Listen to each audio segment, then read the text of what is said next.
Welcome to the Elevate podcast, brought to you by the Registered Master Builders. Each week we explore the ideas and practices that help us get the best from our businesses, our teams and ourselves. I'm your host, Ryan Castle.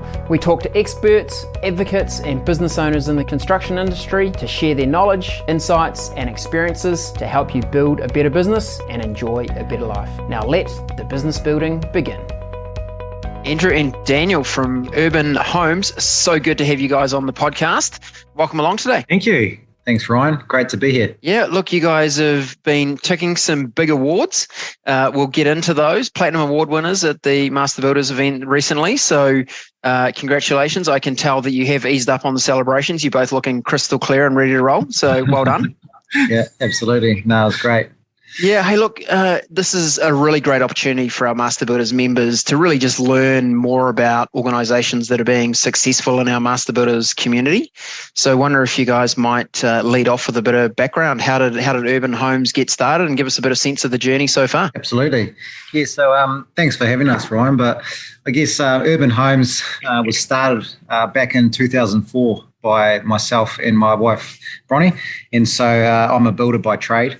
And so have always loved building and, creating something. And so did my apprenticeship. And then 2004, we started out in partnership first couple of years and then sort of split off to Bronnie and I, and we've taken it ever since. And so been through a few cycles. We went through to sort of 2008-9 GFC then, and that was certainly challenging. But we've had an amazing sort of 18-year journey. And the industry's been amazing for us, and I love working in the industry. You meet amazing people, but it's also been amazing for me personally in sort of my growth around coming from builder through to things such as sort of project management, QSing, and then now to sort of operating a sort of reasonable sized business. So it's certainly pushed me and forced me to grow. It's been a great journey, and we're constantly learning. And Daniel, give us some insight. When you very first started Urban Homes, did you have a vision for what it would become, or were you like, let's get started and we'll figure it out as we go? No, well, we started out the classic, the Toyota Hiace and the tools and the dog and the van. I really had a focus for quality and doing things right, but also at the same time, I guess I saw a lot of how not to operate, and a lot of it came down to not so much the quality, whilst that was important. Often it was how people dealt with clients or dealt with challenges and communicated and things. And I think in construction, I think we've gotten better, but we still, I think it's certainly an area where I really wanted to put a strong focus on that customer relationship piece and really put a bit of focus around that. So that's been really important. And again, not something we get right every time, but it's been a big focus of Urban. So did I expect it to be building what we're doing now and the size? No, absolutely not. We just focused on doing a good job. I guess looking back, I probably had a bigger passion for growing a business and growing people, and that probably led us to sort of, that growth path, I guess. Thanks, Daniel. And Andrew, let's bring you to the conversation. Can you just give us a bit of a scope of the understanding of Urban now, like how many people are involved? Do you know how many homes you've built to date? Some of those kind of, just to give our audience a bit of a understanding of the size that you guys are at. Yeah, so we're a team of just over 100. And so we operate Waikato, South Auckland area and up into the Coromandel. And so, over the last few years, I think at the moment, like a lot of businesses, we've kind of had a pretty high peak just off the back of the last 12 months. And so we kind of peaked in about October with about 110 builds under construction, which is it's a fair amount for our project managers to manage, and so that's been building up. I remember when I started and we kind of went through that first initial probably 6 months, and then we hit that COVID period. And I remember coming out the back end of COVID, it was kind of, everyone was like, right, let's just get everything started. Let's get all the builds underway as we possibly can. I remember at the time we're kind of getting jumping up and down because we were celebrating 40 builds under construction, which was massive for us. At that point, and then it's kind of just every year we've just seen that number progress and grow, and so there's certainly challenges with that, but it is that coming down to going, how do you marry up both quality and volume at the same time? Indeed, yeah. Thanks for that. And Andrew, when did you join the business? Well, I joined September, 3 years ago, three and a half years ago or so. It was a bit of a trial by fire. I think I joined, and then Dan about a month later went overseas for 8 weeks, and then told me that he was moving to Tauranga when he came back. So it was a bit of fun, but no, it's such an awesome industry to be a part of. Building sector. Nice. So Daniel, take a bit of a sink or swim approach to management development. Pretty much, yeah. I think the line was, "Hey, I'm going to chuck you in the deep end. I probably won't let you drown, but I'm going to chuck you in the deep end." And how's that experience been for you, Andrew? I think you look at that first season of really having to dive in, and that transition from owner operator, and Dan, who up to that point, like we had just come through. I think I started, and my first interaction in the first kind of month and a half is that we went up to the Nationals and won National Show Home of the Year and the National Special Award, and that was it was a really good, I suppose, setting moment for me of going, okay. Like we do quality, we do high standard, we expect a lot, and we deliver that. And so I suppose it was kind of a bit cheeky of Dan. I don't think he necessarily planned it like that, to kind of really set that standard of what urban is and what he wants urban to be moving forward. And so that transition was a lot of interesting times, and there was a lot of phone calls naturally between me and Dan as we kind of transitioned from Dan kind of running it, doing everything, being a bit of jack of all trades, to really stepping back and Dan going, right, you're doing the day-to-day, and I'm looking at the operation, or the strategy of where we're heading, what we're doing, the bigger picture stuff. And so it's worked really well, where me and Dan are polar opposites in so many ways.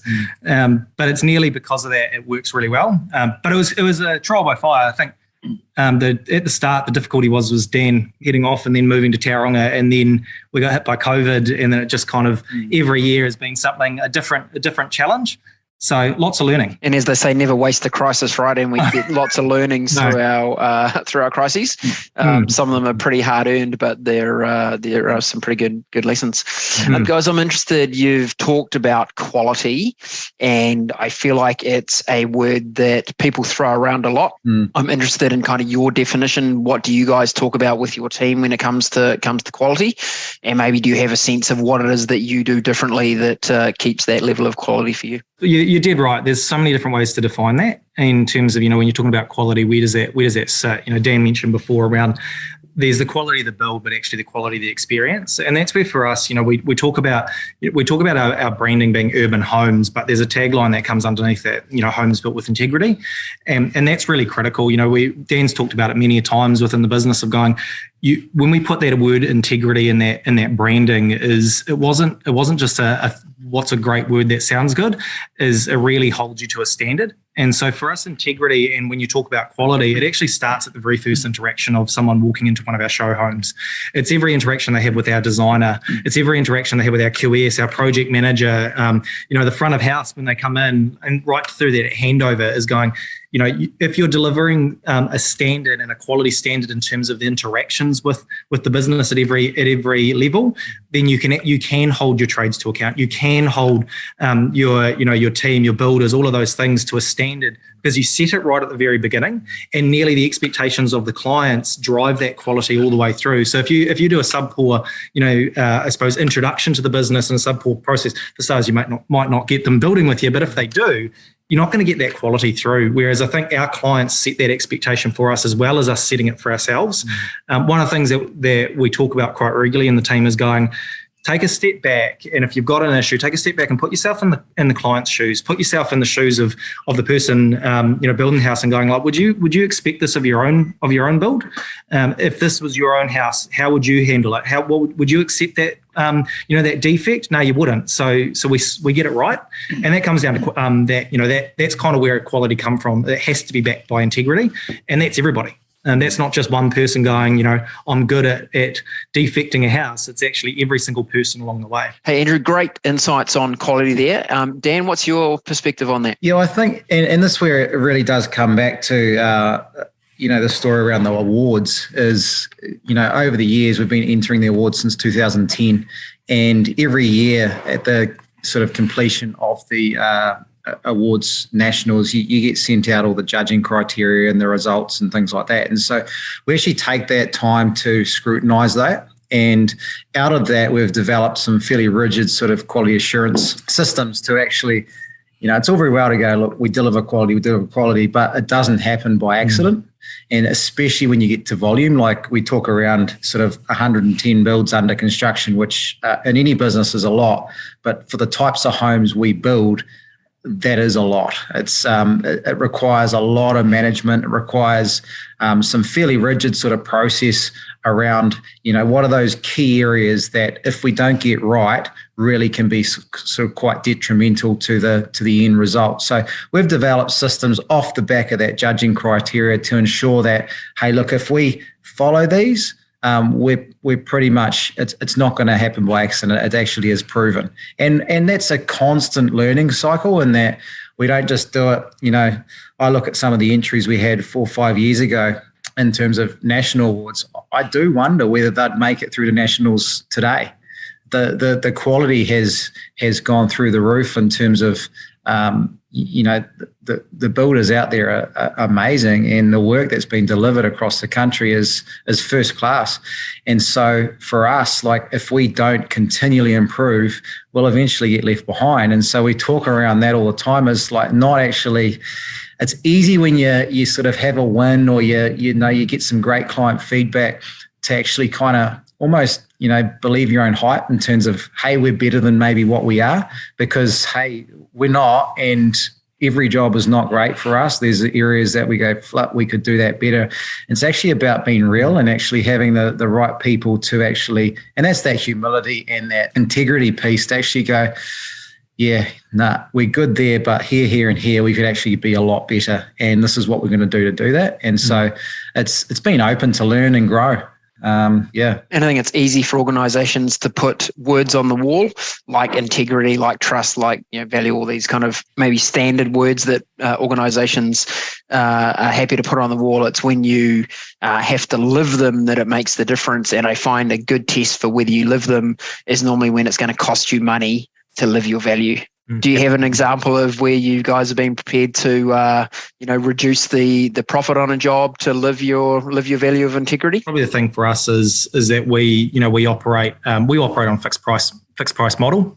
And so for us, we especially over the last 12 months, we would have loved to have that cost fluctuations clause in the contract, but we didn't. Probably the part of that as well is even in part of the conversations we're having with our clients is, we know that at times, we get hit pretty hard by the cost fluctuations and things like that.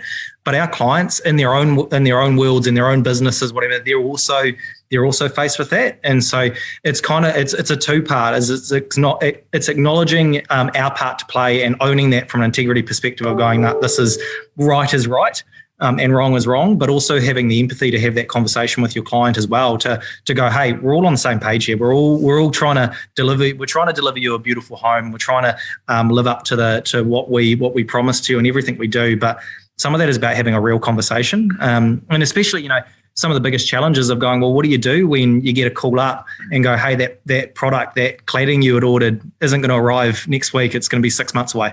I can tell you that we've had that, and having a real conversation with the client and going, hey, we're gonna swap that out for a different cladding, and it's going to cost Urban more, but we're committed to delivering a home that not only you love but you're proud of, and is going to be something that you live in for years, and it's going to be intergenerational. All of those things. I suppose for us, as it's not urban houses, it's urban homes, and a home and a house are quite different concepts. Good answer. I think it's definitely living the values, that example. So thanks for sharing. Let's turn our attention to the Platinum Award. It's no small feat. You guys are awarded this at the National House of the Year competition in November.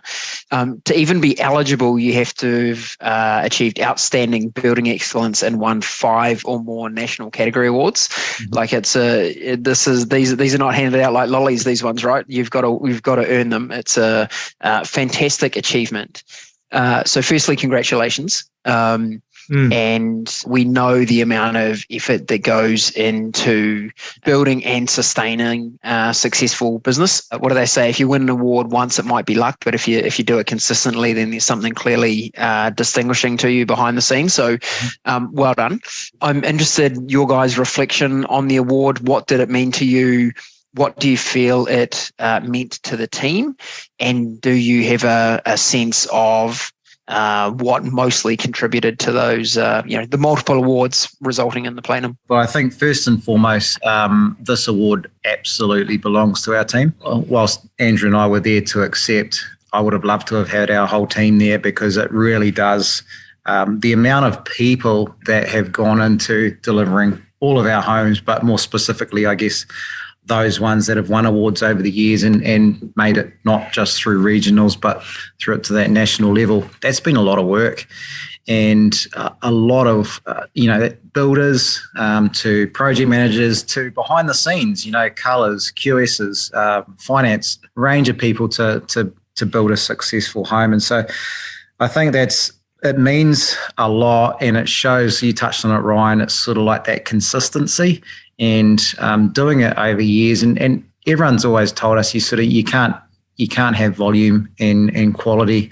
And hey, look, there is the tension there. Absolutely. There's a massive tension. It was one of my biggest concerns as we started to grow fairly rapidly, was how do we retain that? But if you're true to your core and you're actually like going, nah, that is so important. Do we get it right all the time? Absolutely not. But we remain focused and committed to that. And that's sort of, it runs in our blood at Urban. It's in our DNA of going like, we are committed to doing a great job. So getting that recognition from a Platinum Award from your industry peers is outstanding. It's a massive credit to our team. And I'll probably just to add to that, one of the areas that Dan's pretty relentless on, and Dan's a great builder in his own right. He's not so much on the tools anymore. Well, not at all. But one of the things that he constantly challenges me, he constantly challenges our construction team along the way, is going, any one of our homes could be a home that we consider for the house of the year. Like, we don't come into it with this aspect of going, we see a house and we go, we're going to put extra effort into that one because we're going to put that forward for the house of the year. We sit down at a time towards the end of the year, and we've done this for looking at the next year's awards, is going, we bring up all the builds and we go through them all and we go, what ones do we think really showcase in terms of, from a design aspect and all those things, the quality and what we're trying to put forward to the market. And so the challenge that we have on for any of our builders is, if there's something not right there, it's gonna be found out, because we go through an inspection process of all those homes. And so the expectation for our team is, you should be building every house as though it's an award winner. And so that's the quality that we try and deliver for our team, but also for our trades. And so it means that at times we can probably be the grumpy project managers on site when things aren't up to the standard. But we just know that if you're not getting that quality right at the very beginning all the way through, you're not going to be able to get that you're not going to be recognised at the regional or at the national level. And so for us, it really starts right at the beginning and kind of going, we don't have specific homes that we go, that's an award winner. We go, they all should be in their own right. Good insights. When I was at the House of the Year, I was amazed about the sense of community that was at the awards. It genuinely felt like the Master Builders members were coming together as a group.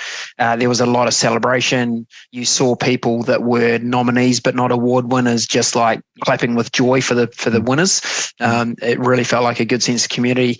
From your guys' perspective, what does it mean to be Master Builders members for you? We joined back in 2010. We were with another association prior, and we kept getting asked, are you registered Master Builders? And so that was one thing. It's recognised. It's a well-recognised brand in the market, and it gives people confidence. That is something that has value to us, and that's important. The awards are great because, again, it just adds confidence and tests us. Yeah, the association's been great for us over the years and great for our clients. Fantastic. Thanks, Dan. And guys, you weren't just happy with winning your Platinum Award. One of your team, Chris Foy, one of your apprentices, also picked up the Waikato Apprentice of the Year. So it's great to see not only the results of all the efforts resulting in House of the Year and Platinum Awards, but you're clearly investing in your team.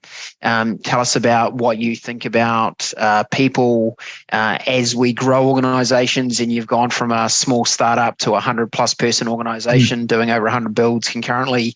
There's a lot of people factors that go into an organisation like that, and I can even hear some of our listeners going, "Oh my God, imagine managing that many people." Give us your insights, guys, on on how you think about people in your organisation, how you invest in them? What are your people mean to you? Yeah, I think people are your biggest joy and biggest frustration all at the same time. And I think the challenge that we work through is that, we're running a kind of an end-to-end building company where, we do our own designs, we do our own QSing, we do our own project management, and we've got our own building crews. There's so many different ways that you have to kind of manage them. It's very different managing a team on the ground, actually building the house, compared to in the office designing a house, as an example. And so, like, for us, we kind of go, we just have to be consistent. We have to be consistent in the way we act. We have to be consistent in the way we treat our staff. Culture is everything. And you mentioned before around, values being on the wall. It's quite interesting. I think if you went around our team and you said, what are our values? They'd be able to tell you, our humble, hungry, smart, how we operate as a team, as, being an ideal team player, that sort of thing. They'll be able to tell you that, and they'll be able to tell you what it means. But if you ask them, where is it on the wall? I don't know whether they'd be able to tell you where it is on the wall. And that's for us, I know that's on the wall. I can, sometimes you walk past it and you see the humble, hungry, smart on the wall, but we really strive for not letting our values just be something that we go, it's just on the wall, and it's, something we refer to from time to time.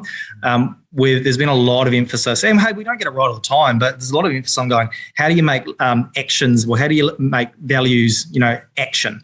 Like in action, that's what becomes culture. So when you live out your values, and it's kind of that old adage is, you are the sum total of every decision you make. So the more decisions as a business that you make that are aligned to your values, that's the culture that you're going to live out. And we go, well, if our culture is, delivering an amazing experience, delivering quality, looking at our awards and going, how do we continue to challenge ourselves? Is you actually have to do actions that support that. But yeah, Chris, hey, he's fantastic. It's quite funny.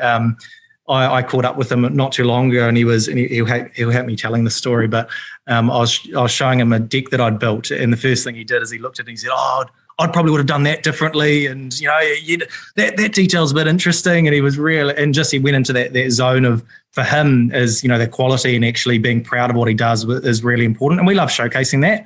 And so we look at that at different industry standards in terms of for our designers and things like that. Is how can we showcase the excellence that we believe that they portray every day? And so part of that as well is giving them opportunities. We've got builders that are now drawing in our team. We've had different ones that start off in building and now they're project managing. And so part of that is kind of fostering a culture that gives opportunities to our team. And so that's really important. And we go, well, if we can have a team that are here for a long period of time, well, that's just more space for them to invest back into the business and for us to invest back into them. Good insights. Thank you. Guys, we're at an interesting time in the property market in New Zealand. You've obviously got a very big pipe of work that you're delivering right now. Maybe I'll bring this question to Dan. You've been through a recession, having started in 2004. You've seen 2008. What are the lessons you're reflecting on for that time to just be more prepared, and I'm always reluctant to talk up words like recession too much, because I think they can also be they become your reality if you talk about them too much. But interested that from a business owner perspective, how do you bring the lessons from a previous change in cycle to this time now? We got to be careful not to sort of operate out of a level of fear, but at the same time, I think it's safe to say we are coming into a recession, and so I think the business owners that are eyes wide open and don't have heads in the sand will be well positioned to navigate, the next 12 to 18 months that we have ahead of us, particularly in construction. I mean, looking back, 2008, I vividly remember we used to meet at a local McDonald's. We were a team of around 16, mostly builders at the time. And we used to meet at McDonald's at 7 on a Monday morning, sort of do a bit of health and safety and planning for the week and disperse from there. And all our guys had left. And I hadn't told them, but we'd just lost our second contract in the space of a couple of weeks. And I literally had 5 days worth of work ahead of me. And, these guys are guys with young families, they've got mortgages, all that goes through your head, and you're just like, far out, what am I going to do? I've never lost that feeling. I remember it like it was yesterday, because it was a sinking feeling. And hey, look, we had to shake the trees. We had to reach out, split into a bit of commercial and do a range of different things. But at the same time, it's probably something that, we grew out of it. And so we looked internally, we introduced and implemented processes and systems that in some cases we're still using to this day. We really honed in on how we did what we did and utilized the time wisely around operating a streamlined and efficient business. And so, the commercial lessons I learned along the way were amazing, around obviously knowing that, hey, it could turn at any time, but also just honing the business. And I think that's kind of the approach we're taking at this point is we're expecting it to be pretty bad in the next 12 months. We'll plan for the worst and hope for the best, but at the same time, like using it wisely. And we've been so busy, as most building companies have been for the last couple of years, and sort of just scrambling and, chasing your tail, that it's kind of nice to have a bit of breathing space to actually reassess, look at how we do what we do, tweak process, and just, bit of a reset. I think the industry needs that too. There's been some, we've all seen the price increases that have come over the last 18 months or so, and in some cases just got out of hand. And so we need to have this. Unfortunately, it's not going to be easy. And I think we've just got to navigate it together, and the smart businesses will come out the other side stronger. But yeah, look, it's not going to be easy. And I like your thoughts there around when you are slightly less pushing the capacity, you can do things like sit back and look at systems. You can look at process. You can go, this is a good opportunity to train our people.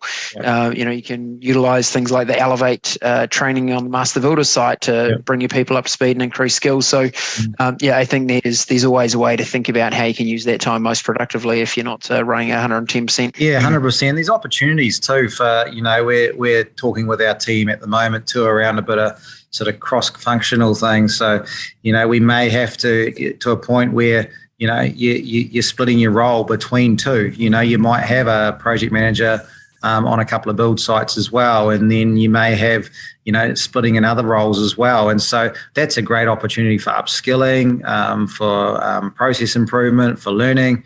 And so, like anything, it may not be easy, but certainly, I think it's no different to sport. You probably you learn a lot more out of a loss than you do out of a win. And so I think this is certainly something that we will come out the other side stronger, as a lot of businesses will, but it won't be easy. Yeah. What do they say? Winners go to the pub and losers have meetings? We're having lots of meetings at the moment. So,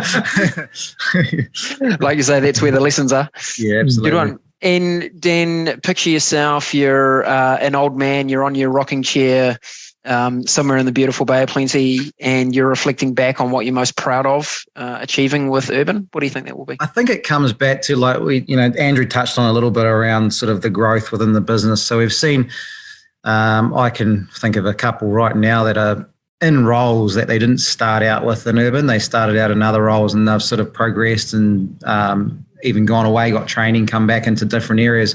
That for me is actually super rewarding, and I love seeing potential unlocked. I love the fact that a business like ours that's growing allows growth in individuals, because it's done it for me.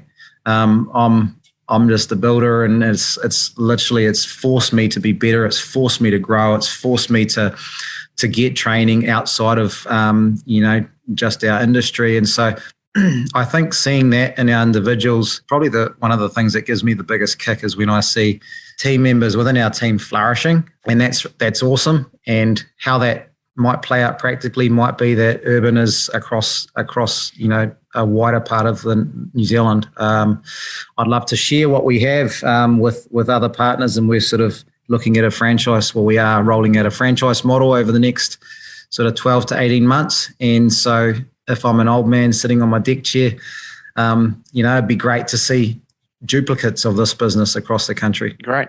And Andrew, as a general manager who gets to deal with all the fun and challenging things on a day-to-day basis.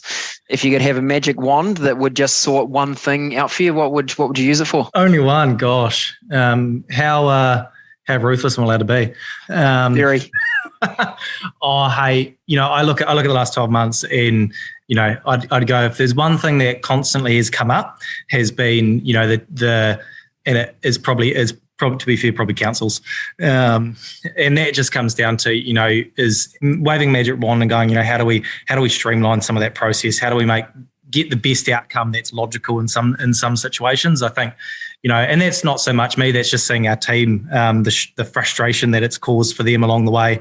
And hey, I think the volume of the industry has probably caused that, to be fair. Oh, and look, it's a common challenge. I did a Chiefs Chat podcast with David Kelly, CEO of Master Builders, a couple of weeks ago, and they're doing a lot of work in that zone, working with MB, working with the councils, really trying to figure out how do we streamline this, because I'm sure the councils themselves are not enjoying the process. They'd like to find an easier and better way, as would our Master Builders members. So yeah, I'm fresh out of magic wands right at the moment, but as soon as they come back into stock, Andrew, I'll send one your way and you can sort that out. No, excellent. And to be fair on it, hey, we have conversations with them and they want the same as us. And that's pretty awesome. But hey, I do credit Master Builders in that, there's been times over the last 12 months, and kind of any advice that I'd give to, any builders listening to this that have those struggles is reach out to your local regional reps.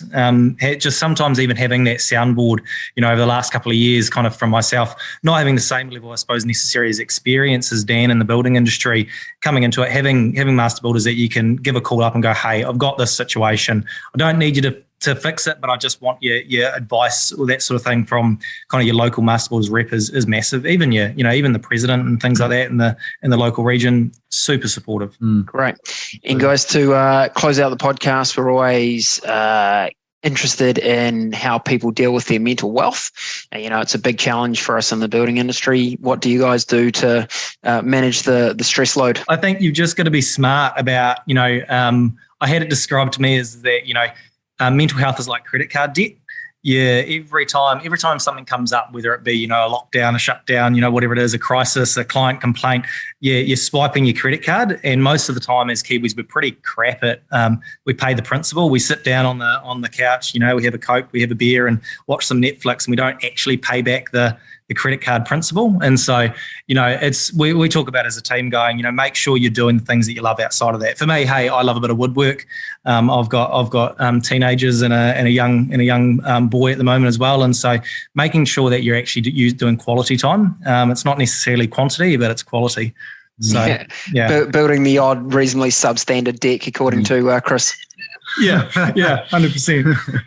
Yeah, I think. Dan, how about you? Yeah, to add to that, I mean, I personally, I'm a runner, so I like just getting out and having a run. It clears the air, clears the mind, and often I'll solve a lot of problems, and got a notepad that I jump onto as soon as I get home. But that's sort of practically for me. But I think as an industry, I would love to see, a bit more open dialogue between builders, between competition around just the challenges. Like I've spoken to a couple lately, other housing groups, and hearing the challenges they face. We're all facing the same things, and sometimes it's very quick as a business owner to you start to lose confidence. You start to think, well, what am I doing wrong? It can be a lonely space. And so just sharing, I would love to see a bit more of that. I think that would be a really, really healthy thing. And it's a challenge because, the building industry is a competitive industry, especially coming into the next, a softening market. But I think, man, like if we can just share a little bit more of the challenges, learn off each other, some of the challenges that we face, we're all facing the same stuff. And so I think I'd love to see more of that. And I think that's an area that Master Builders can help. There's definitely local branches where you can connect. We've got webinar series coming up in the new year around a whole bunch of topics, and always open to other topics you guys are interested in having us bring to the market. So good idea. And then I think always the powerful one is just connecting with a bunch of people that are local. Meeting at the cafe once a month, right, and having the chat through can be pretty powerful for for individuals also. Totally. Yeah, absolutely. Hey guys, let's wrap the podcast there. Thank you so much for joining me today. Congratulations on your award, but more importantly, congratulations for what you've built behind it that has resulted in the award. You're a fine example for the Master Builder members around the country. Keep up the great work, and I hope you guys have a nice relaxing break. Yeah. Excellent. Hey, thanks for having us, Ryan. Yeah, thanks, Ryan. Privilege. Pleasure, guys.